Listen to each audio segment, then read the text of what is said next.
how you doing? I'm going to talk about this, the road to riches and the road to poverty. Introduction. Now, I've been reading this since I was young. Get rich quick. How can you get rich quick? The road to riches. I have been seeing that since I was a kid. When I was a kid, they called Parade Magazine the Family Weekly, but now they call it Parade Magazine. They used to call it the Family Weekly when I was growing up, and I read it. Okay, I particularly read the back page, where I could order stuff for a quarter or for a dime or whatever. And I still have some of that stuff.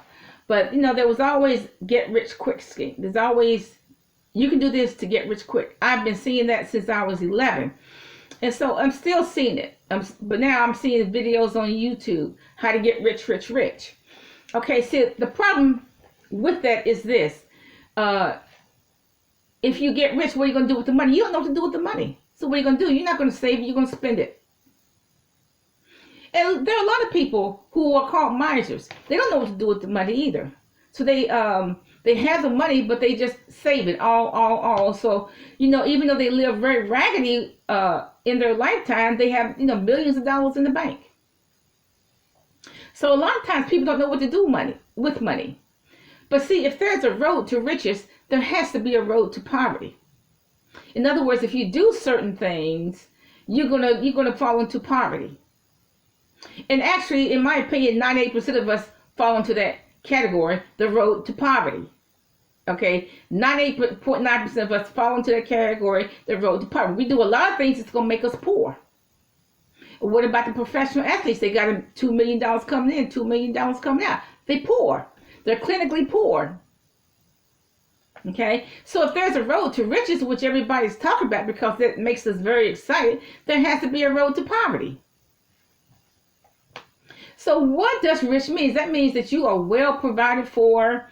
Your bills are paid every month. You're eating well. Your children eating well. You're well provided for.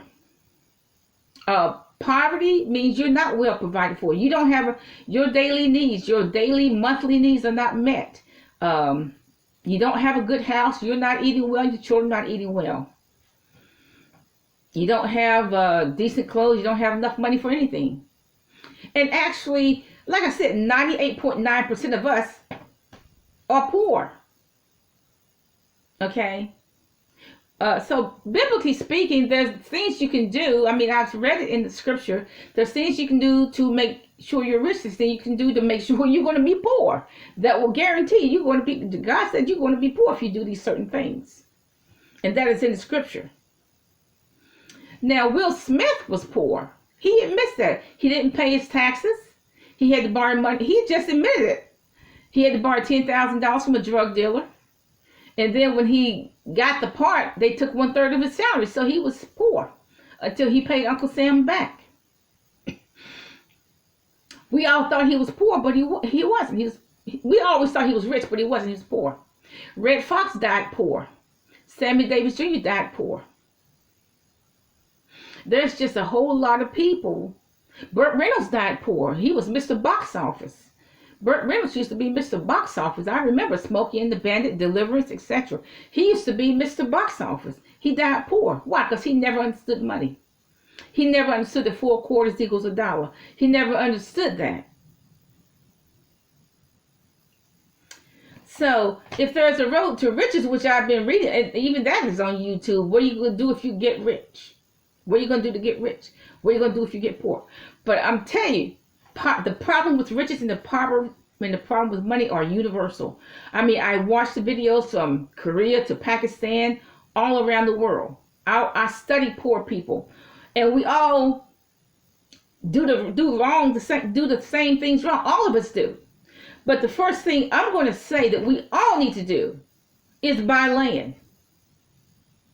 So, I mean, that's what I would tell you above all things. I mean, I could tell you go to school, get a master's degree, and that's no guarantee you're going to get a job. But look, I would tell you, okay, go get an education, go study something. I could tell you that. But see, the first thing I would tell you is go get some land.